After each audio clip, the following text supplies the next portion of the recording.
Hey besties, welcome back to our channel. Today is a beautiful, chaotic Thursday, and honestly, we're so glad you're here because we desperately need the trauma bond.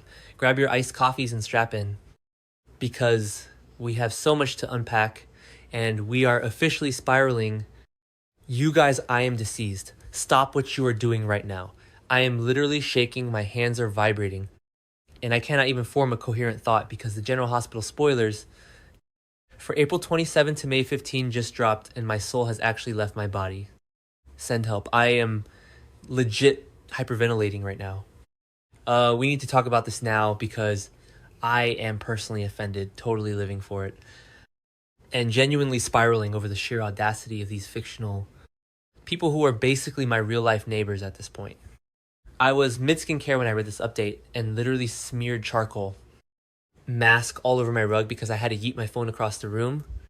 The stakes are astronomical, the vibes are unhinged, and I am straight up unwell. Okay, wait, backtrack for a second. I missed a step. Let's start with Carly, because Bestie, be for real right now, she is officially on my do not perceive list. I am so done. But also, I am eating up every single crumb of this drama. So basically, Carly's lucky streak is about to snap like a cheap hair tie. She has been playing this incredibly dangerous, high-octane psychological game, hiding Valentine Cassadine in her attic while simultaneously sleeping with Jack Brennan. I mean, the absolute cinematic mayhem of it all. Brennan is finally getting unsettled. He's putting the puzzle pieces together, and I am calling it right now. The villain arc is about to go nuclear. Brennan is going to investigate her house and find out the awful truth. Can you imagine the sheer terror? The moment he walks up those stairs and sees Valentine, I am physically unwell just picturing the eye contact. And don't even get me started on the vibes of this impending face-off.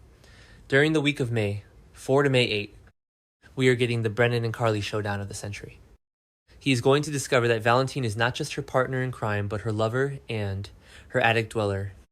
Honestly, the disrespect Brennan is going to unleash a wrath so fiery it will genuinely scorch the earth. I am manifesting a total dumpster fire by the next update because Brennan is not the kind of man who just forgives and forgets. Carly has been playing him like a fiddle, and when he catches them together, the explosion is going to be straight up biblical. Did I say that yet? Ugh, my brain is mush. Moving on. Oh, hold on, I should have mentioned this earlier, but wait, do you hear that weird buzzing noise? Is that my fridge? Whatever, ignore it. We need to talk about Curtis Ashford.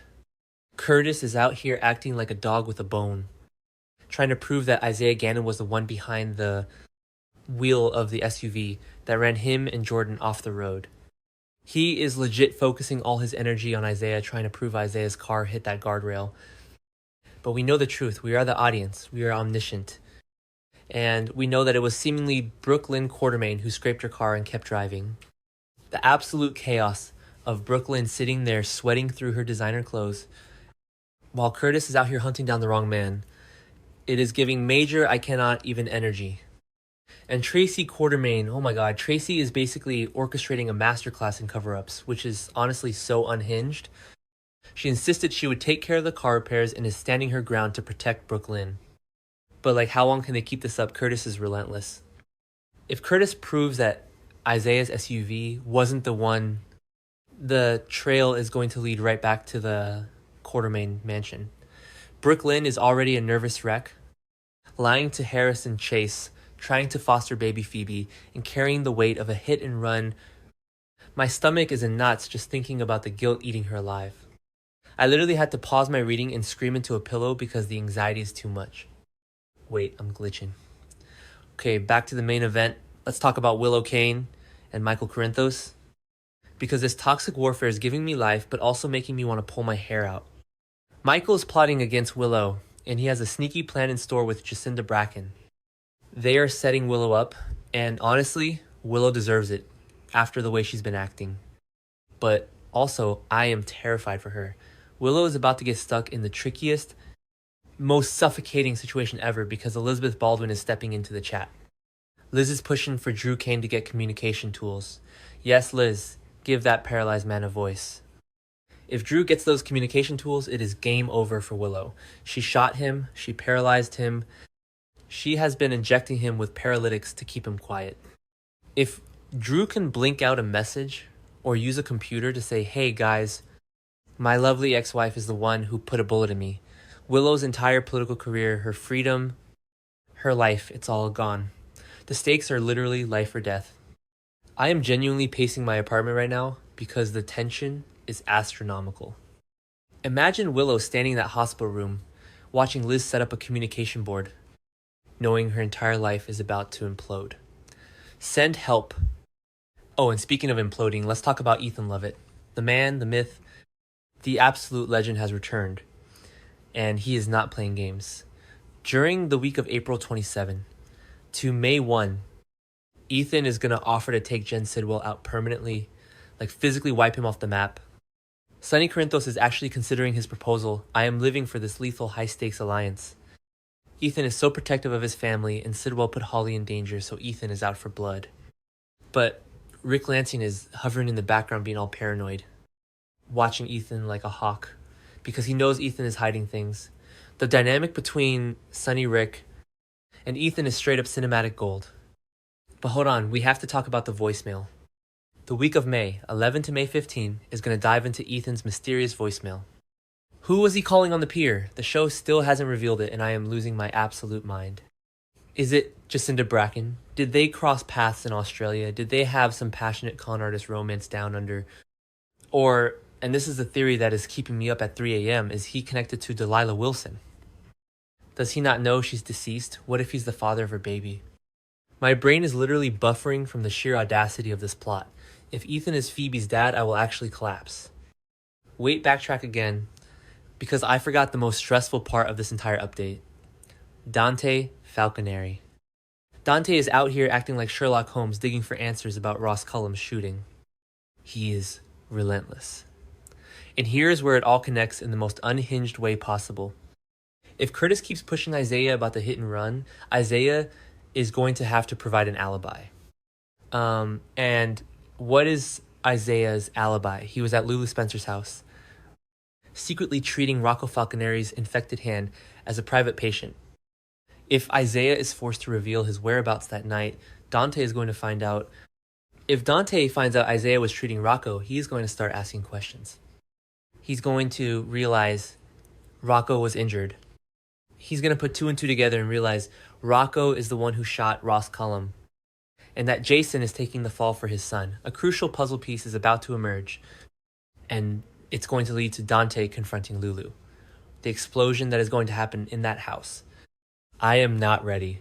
Lulu has been keeping this massive, earth-shattering secret, fuming over Cassius telling Britt, and now Dante's going to blow the doors off the whole operation. I am literally clutching my chest because I am too unwell to handle the gravity of these events. And while all the adults are spiraling, what is Danny doing? Danny is out here trying to play in the big leagues. He blames Jen Sidwell for Jason, getting sent away to the WSB, and he wants revenge. Will Danny find some way to target Sidwell bestie? He is a teenager with a death wish and a mob boss for an uncle. He is absolutely going to target Sidwell. He is going to end up so far over his head if he tries to play in the same league as this terrifying baddie. I am calling it right now. Danny's villain arc is about to go nuclear. And somebody's going to have to save him before Sidwell turns him into collateral damage. On a completely random but amazing tangent, because my brain cannot stay focused on the trauma for too long, we are getting a Broadway crossover. On May 4, Michael James Scott is coming to Port Charles. Giovanni Gio Palmieri talked to his Broadway buddy about singing at the Savoy, and it is actually happening. Gio and Emma Scorpio Drake are going to be so thrilled. It's going to be a beautiful musical moment of joy right before the entire town descends back into absolute chaos and bloodshed. Honestly, the aesthetic contrast is giving me whiplash, but I am totally here for it. Let's just circle back to Carly for a second, because I cannot let this go. How does she sleep at night? Genuinely how she is housing a fugitive, lying to a dangerous man like Brennan, and covering up a car crash for Danny and Charlotte. Her grip on reality has to be slipping, just like mine is right now. She is juggling so many explosive secrets that it's not even a question of if they will blow up, but when. When Brennan walks into that attic and sees Valentine, The sheer betrayal in his eyes is going to be an Emmy-worthy moment. I am manifesting a full-blown, screaming, match-glass-shattering absolute soap opera perfection. And poor Isaiah. The man is just trying to be a doctor. And now he's caught in the crossfire of Curtis's hit-and-run investigation and Lulu's massive cover-up. He's basically the linchpin holding two completely different world-ending storylines together. If he breaks, Port Charles breaks. Curtis is volatile right now, wanting to have his cake and eat it too. And he's not going to let Isaiah off the hook. The psychological pressure on Isaiah must be insane. I would literally just pack my bags and move to a different soap opera at this point. And Willow. Oh, Willow. The hypocrisy of this woman. She is out here threatening Jacinda, acting all high and mighty, while she is literally keeping her paralyzed ex-husband hostage with paralytics to cover up her own crime. The sheer audacity. When Liz brings those communication tools, I want Willow to sweat. I want her to feel the walls closing in. She is officially my most problematic fave. Well, not even fave. Just problematic. The psychological thriller aspect of this true storyline is a high-octane masterpiece, and I am watching through my fingers because I am so stressed. Basically, the next 3 weeks are going to destroy me. From April 27 to May 15, we are getting betrayals. Hit and runs, secret attic levers, hitmen proposals, and a Broadway musical number just for fun. My soul's exhausted, my brain is mush, and I need a nap, but I will be glued to my screen. Let me know in the comments how you guys are coping, because I am not okay. This show is my entire personality right now, and I am fully embracing the madness. Until next time, stay unhinged, besties.